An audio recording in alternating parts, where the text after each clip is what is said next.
Hello, I'm Paul Beckwith.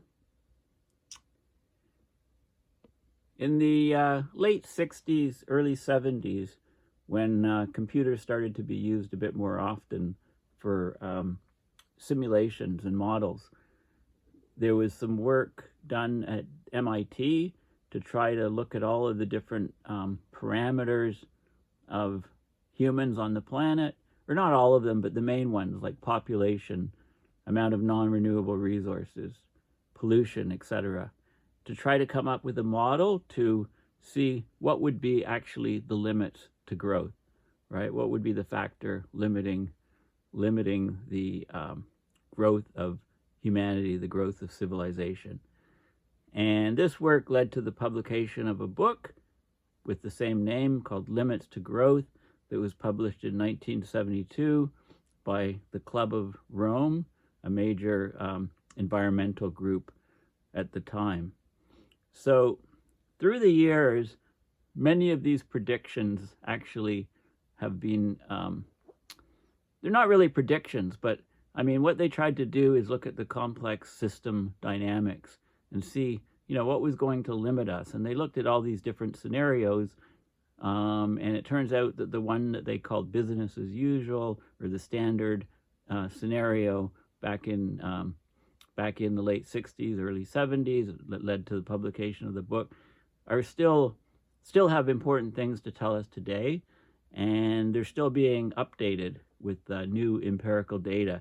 So that's what I'm going to talk about in this video, because a new study just came out updating basically the limits to growth, and this is one of the major results of the study. So what we have is 1900 to 2100, and we have non-renewable natural resources being the pink curve, so dropping significantly. We have persistent pollution being the blue curve, increasing in sort of like this classic S curve, okay, and not peaking till later on this century. Population is the orange curve right here, so peaking soon and then dropping in the model. Food production coming up here and sort of reaching a peak in a few years, actually just before 2025, and then dropping significantly. And if that was actually to happen, then the population would behave like this. And industrial output is I guess it's the red curve here. Industrial output kind of peaking about now and then dropping off very sharply. So this is the improved run compared to business as usual. So there's different simulations going on here, and I think this is important. This is some more results, empirical data on and the recalibration work. Business as usual 1, a drop off, and business as usual 2 is like twice as many non-renewable resources.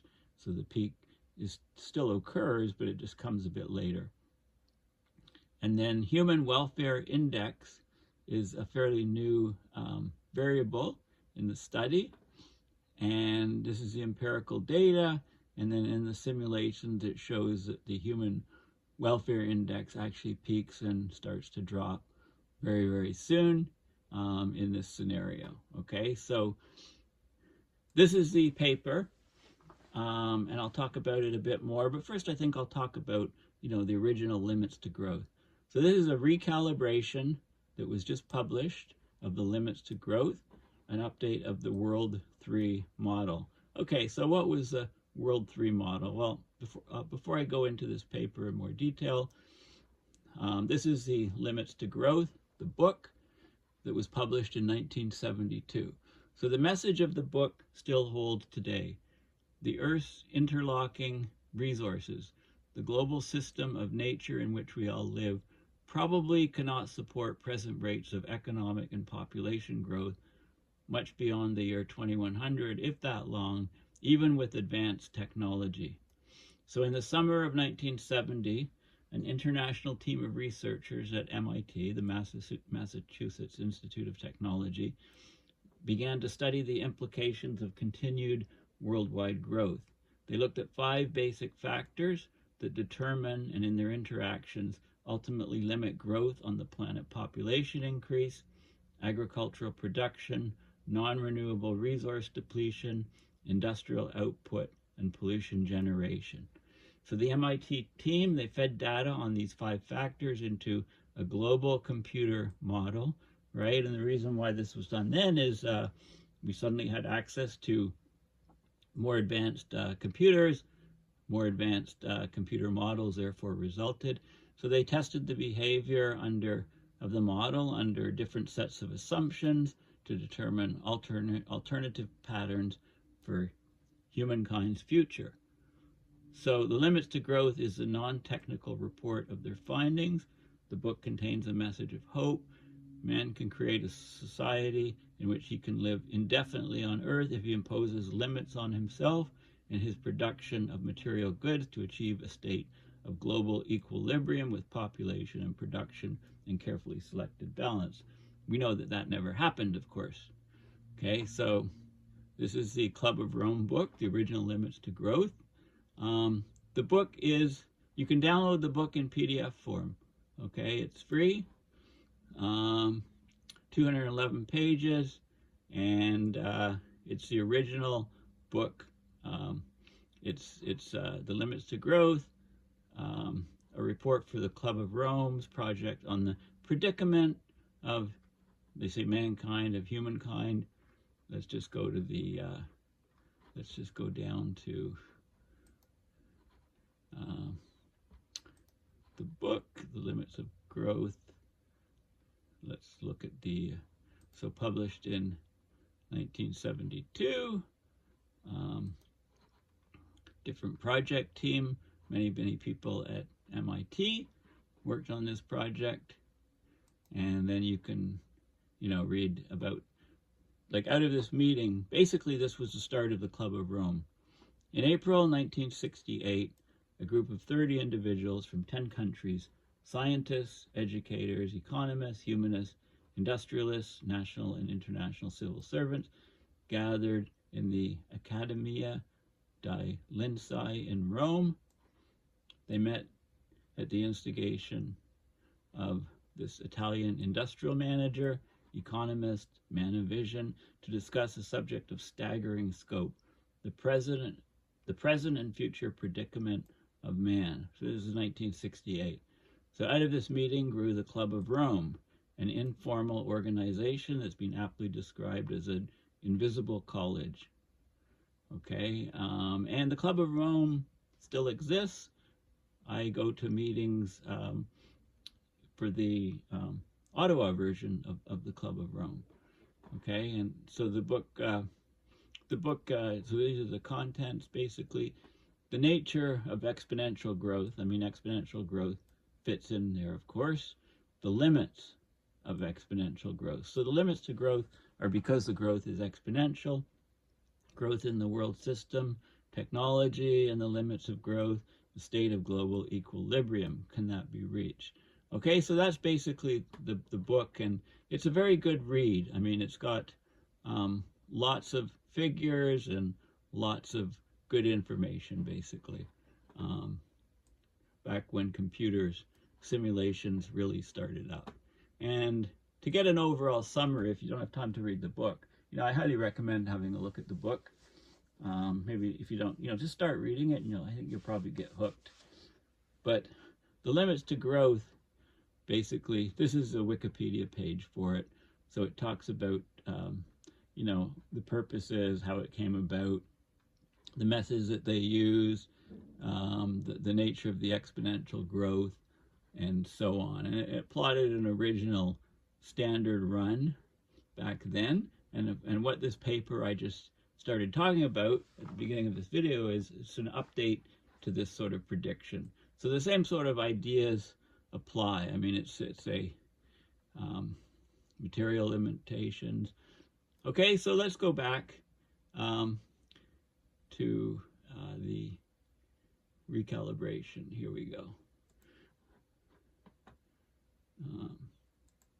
Okay, so here we go. Okay, so this article just came out, which is the latest update to limits to growth. Okay, so over the years, it's been updated time and time again. So after 50 years, right, 1972, just over 50 years ago, there's still an ongoing debate about the limits to growth study. So this paper recalibrates the previous recalibration was done in 2005, and now in 2023 we have another recalibration of the model. The input parameters are changed to better match the empirical data on world development, okay, what's actually happened. An iterative method is used to compute and optimize different parameter sets. The improved parameter set results in a World 3 simulation. It shows the same overshoot and collapse mode in the coming decade as the original business as usual scenario of the limits to growth standard run back in the late 60s, early 70s. The main effect of this recalibration update is to raise the peaks of most variables and move them a few years into the future. The parameters with the largest relative changes are those related to industrial capital lifetime, pollution transmission delay, and urban industrial land development time. Okay, so it goes into the history here of the limits to growth, study in the late 1960s for the Club of Rome. The researchers developed a computer model to simulate some of the world's most important material variables like population, food production, resource use, and environmental impact. They generated 12 scenarios that they presented in the book in 1972, the book called Limits to Growth. The scenarios cover from 1900 to 2100. They're not really predictions. The scenarios are not really predictions, but they illustrate the complex interrelationships within a dynamic system based on exponential growth.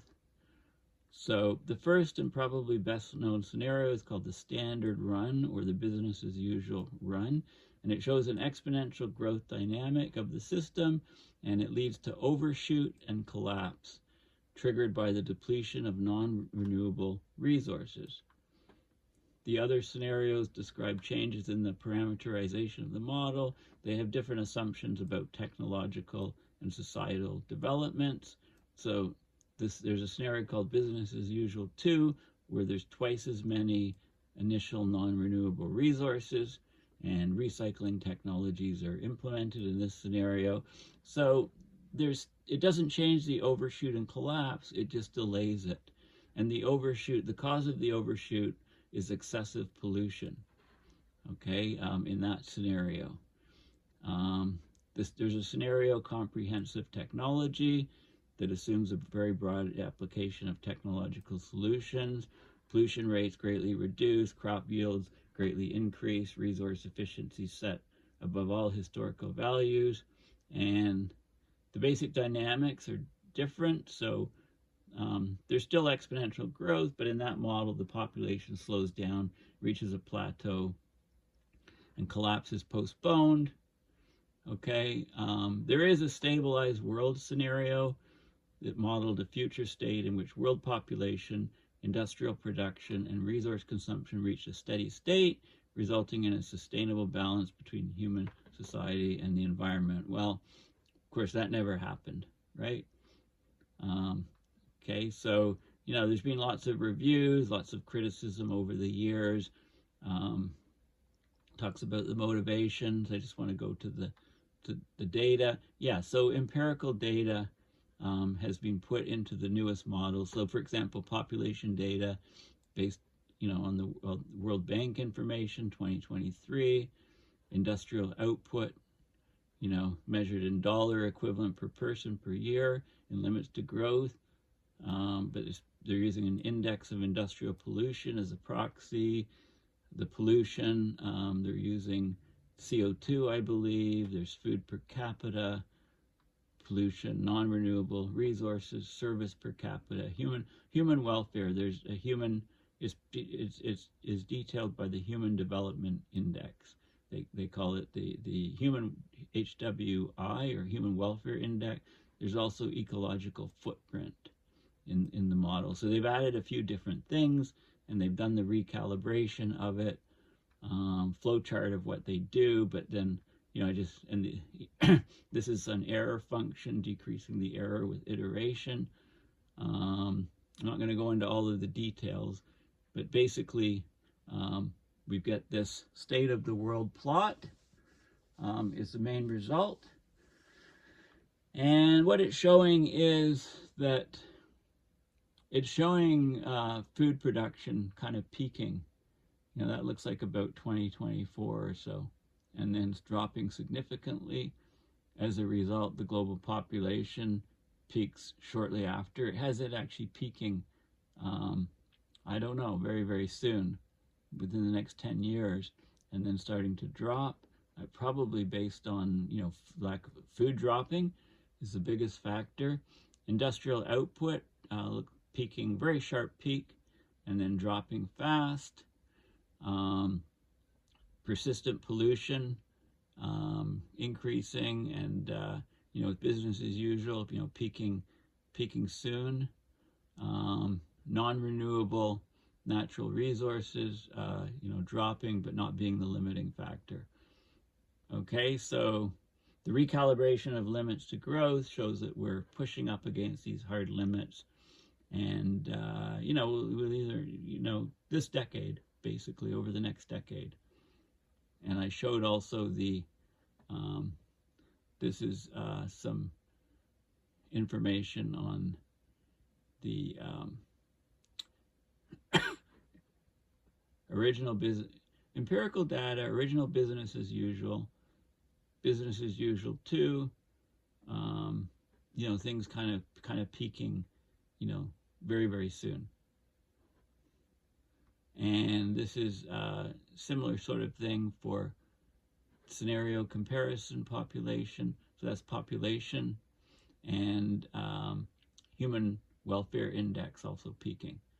Okay, so if you're interested in modeling and interested in the statistics and the theory of this model is still relevant today, and it's been recalibrated to try to see how things stand using the latest data to feed into the model. Okay, so yeah, in summary, well, let's go down to the conclusions. Sensitivity analysis, discussions, limitations, future trends, conclusion. Okay, so basically, in this paper that was just released, they looked at the World 3 model of the limits to growth study, and they recalibrated it to reflect the behavior of empirical data, raw data over the last 50 years. So they've updated it with the latest data. 35 parameters of the model were selected and optimized for a selected set of 8 different empirical data sets that most closely reflect historical developments. They tried to minimize the error between the model data and the empirical data using an iterative method.